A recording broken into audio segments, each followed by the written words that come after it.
नमस्कार दोस्तों, जय हिंद।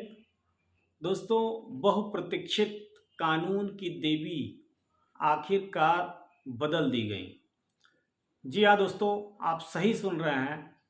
कानून की देवी की जो प्रतिभा आज तक हमारे न्यायालयों में, माननीय सर्वोच्च न्यायालय से लेकर जिला न्यायालयों तक, तहसीलों में जो भी मूर्तियां लगाई गई थी या जो उनकी तस्वीरें हम लोग देखते थे, उस पे न्याय की देवी यानी गॉडेस ऑफ जस्टिस की आंखों पर काली पट्टी और लेफ्ट हैंड में स्वॉर्ड यानी तलवार पकड़े हुए एक प्रतिमा हम देखते थे, जो एक सांप के ऊपर खड़ी हुई दिखती थी। जस्टिस DY चंद्रचूड़ ने एक अहम फैसला लिया और न्याय की देवी की मूर्ति को बदल डाला। Honourable justice DY Chandrachud, CJI of India, chief justice of India के माननीय मुख्य न्यायाधीश सर DY चंद्रचूड़ का कहना है कि अंग्रेजों की गुलामी अब कितने दिन तक चलेगी और अंग्रेजों के समय से स्थापित की गई मूर्ति कानून की देवी की मूर्ति को बदल देना चाहिए, और उन्होंने इसे कर डाला। दोस्तों, तो हम बहुत बहुत धन्यवाद देते हैं और साधुवाद देते हैं अपने honourable chief justice of India को कि उन्होंने एक बहुत ही अहम कदम उठाया है।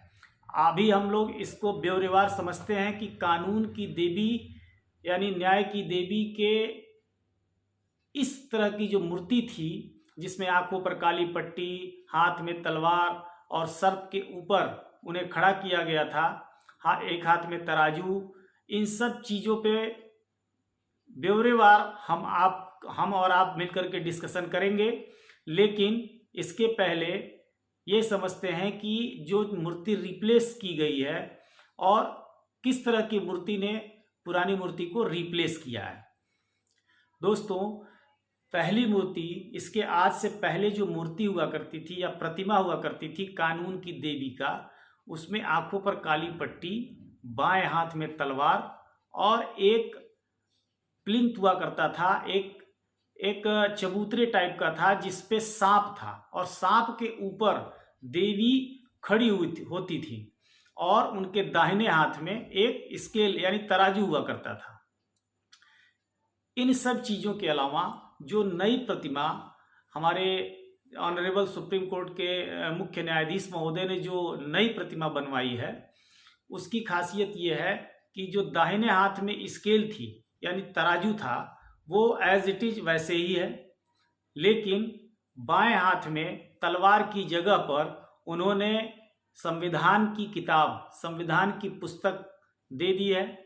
और माता का जो स्वरूप है, कानून की जो देवी है, उनका जो स्वरूप है वो इतना शानदार, एकदम स्वच्छ धवल सफ़ेदी लिए हुए है, सफ़ेद लिबास और उनके स्वच्छ और सफ़ेद आभूषणों से अलंकृत किया गया है। माथे पर बिंदी है, यानी कि अब आप अगर कानून की देवी को अब देखेंगे तो वो साक्षात माता सरस्वती का प्रतिरूप दिखाई देंगी।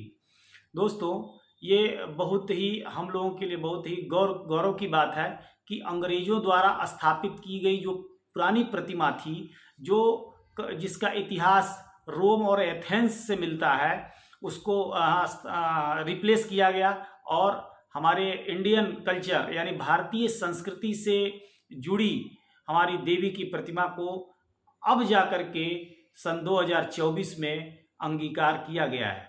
मैं आप सभी को इन सब चीज़ों के लिए हार्दिक धन्यवाद देता हूं। आइए अब समझते हैं कि जो लेडी जस्टिसिया हैं, थीमिस, जो रोम से जो प्रतिमा लाई गई थी, रोम से जो अंगीकार किया गया हमारी कानून की देवी का जो प्रतिमा था, उसमें उनकी आंखों पर काली पट्टी थी, हाथ में तलवार, सर पे खड़ी थी। और ये सारी चीज़ें क्यों थी और इसके पीछे का महत्व क्या था, इंटरप्रिटेशन क्या था, परसेप्शन क्या था, धारणा क्या थी।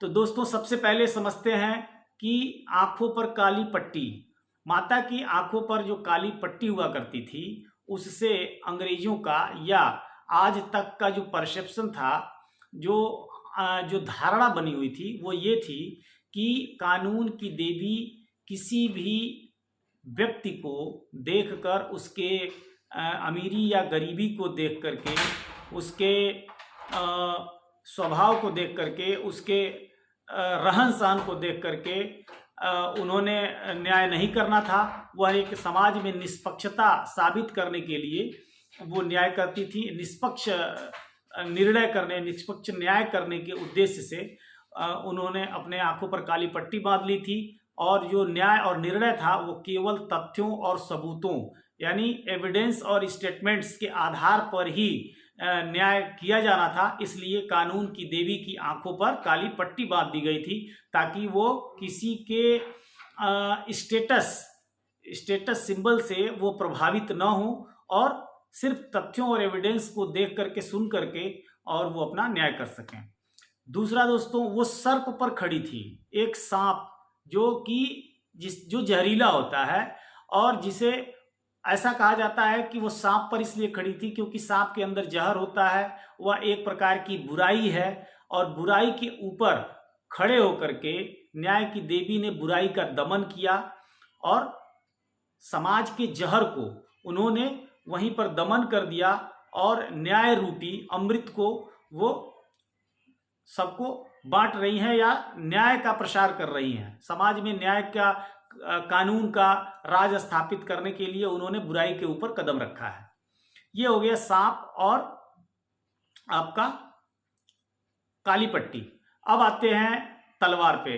व्यक्ति जब कोई किसी निर्णय पर न्यायालय पहुंचता है, जब कोई निर्णय देता है, निर्णय सुनाता है, तो उस निर्णय का अनुपालन भी आवश्यक होता है। तो निर्णय के अनुपालन में अगर कोई अड़चन आ रही है, कोई बल प्रयोग कर रहा है, तो कानून की देवी के हाथ में जो तलवार है वह यह साबित करता था कि कानून इतना सबल है कि यदि किसी के विरुद्ध कोई निर्णय हुआ, कोई न्याय किया गया और वह इस न्याय को मानने से इनकार करता है, तो फोर्सफुली यानी बलपूर्वक न्याय की स्थापना के लिए कानून अपना बल का प्रयोग करेगा और उस न्याय का अनुपालन कराने के लिए बल प्रयोग द्वारा कानून को लागू करवाएगा। तो इस प्रकार आपने देखा कि कानून की देवी के पैरों के नीचे सर्प यानी बुराई का प्रतीक, हाथ में तलवार यानी सबलता और दृढ़ता का प्रतीक, तीसरा है आंखों पर पट्टी, ये निष्पक्षता का प्रतीक था, और चौथा है दाहिने हाथ में स्केल यानी तराजू ये साबित करता है कि दोनों पक्षों को तल्लीनता से यानी कंसंट्रेट होकर के दोनों पक्षों के तथ्यों और एविडेंसेस को सुनने के बाद ही एक निर्णय लिया जाएगा जो संतुलित होगा, बैलेंस्ड होगा, और उस निर्णय और न्याय से समाज में कोई भी या किसी भी प्रकार की उथल पुथल या स्थापित होगी। समाज में एक बैलेंस स्थापित होगा, तो उस बैलेंस के लिए तराजू को सिंबल के रूप में माता के हाथ में दिया गया था। नई प्रतिमा में तराजू को एज इट इज रखा गया है, क्योंकि समाज में बैलेंस की आवश्यकता तब भी थी, आज भी है और आगे भी रहेगी। लेकिन तलवार यानी जो सबलता का प्रतीक है, वो तलवार हटा दिया गया है। इसका यह बिल्कुल मतलब नहीं है कि हमारा कानून अब कमजोर है, लेकिन अब हमारे देवी की हाथों में तलवार की जगह पर संविधान की किताब जो रखी गई है, वो इसलिए रखी गई है क्योंकि इससे यह प्रदर्शित होता है कि हमारा जो भी कानून है वो संपूर्ण देश पर एक साथ लागू होता है और हम सब उसी कानून से शासित होते हैं। यानी हमारा जो डिसिप्लिन है, हमारा जो अनुशासन है, वो अनुशासन कहीं और से नहीं आता है, बल्कि उसी संविधान की किताब से आता है। हमें कैसे रहना है, क्या बोलना है, कैसे व्यवहार करना है, समाज में कौन सी चीज़ें करना अपराध है, कौन सी चीज़ें अपराध नहीं है, ये सारी चीज़ें हमारे संविधान की किताब में लिखी हुई हैं और हम सभी भारतवासी उसी किताब से शासित होते हैं। और उस पर शासन करने वाला कौन है? हमारी कानून की देवी। यानी कानून की देवी के हाथ में बुक है और उस बुक में लिखी हुए जो तथ्य हैं, जो स्टेटमेंट्स हैं, जो धाराएं लिखी हुई हैं, जो अनुच्छेद लिखे हुए हैं, इन सब के इतर अगर कोई व्यक्ति कोई कार्य करता है तो वो अपराध माना जाएगा और ऐसे अपराध पे जो न्याय दिया जाएगा या निर्णय किया जाएगा या जो दंडात्मक कार्रवाई होगी उसको करने की अधिकारिणी हमारी न्याय की देवी हैं, जिसे हमारा कानून अनुपालन कराता है। तीसरा है, नीचे से सांप हटा लिया गया है। सांप का कोई बहुत औचित्य नहीं था। उसके बाद आता है आंखों पर काली पट्टी। आंखों पर, देवी की आंखों पर जो काली पट्टी थी उसे हटा दिया गया है। उसके पीछे का जो रहस्य बताया जा रहा है, या मेरा मानना है, आप कह सकते हैं कि आंखों पर जब काली पट्टी हटा दी जाएगी तो एविडेंस और तथ्य जिनको देखने के लिए आंखों का होना आवश्यक है और जिसे सिर्फ सुनकर नहीं समझा जा सकता है। आज तक सबूतों और तथ्यों से जो छेड़छाड़ की जाती रही है, उन सबूतों और तथ्यों से छेड़छाड़ बंद हो जाएगा और कानून की देवी, ऐसा माना जा रहा है कि कानून की देवी द्वारा तथ्यों और एविडेंसेस को देख करके समझा जाएगा कि ये एविडेंसेस सही हैं या अल्टर्ड हैं। अगर अल्टरेशन किया जाएगा उनके साथ तो कानून की देवी उसे पकड़ लेंगी या जान लेंगी, समझ लेंगी और उसके बाद वो उस प्रकार का निर्णय या न्याय करेंगी।